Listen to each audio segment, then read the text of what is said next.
Kryebashkiaku Erion Veliaj ka sjellë sot në vëmendje një nga projektet më ambicioze për kryeqytetin, ndërtimin e sheshit ceremonial në fundin e bulevardit të ri në Tiranë. Me një financim prej 11 milion euro nga qeveria e Katarit, ky projekt synon të sjellë më shumë hapësirë të gjelbër, pedonale dhe argëtuese për qytetarët. Sheshi i ri pritet të jetë një pikë referimi urban me parqe në të dyja anët e lumit, ambiente çlodhjeje dhe ambiente për të gjithë grupmoshat.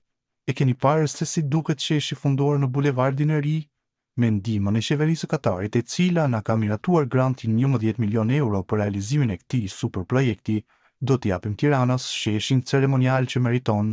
me plot hapësira pedonale për qytetarët, parqe në të dyja anët e lumit, si dhe hapësira të tjera çlodhëse e argëtuese për fëmijët dhe të rriturit, me zi presë të bëhet realitet si shumë xhevahir të tjerë që kemi ndërtuar në Tiranën tonë, shkruan Veliaj, i cili prej disa muajsh qëndron në paraburgim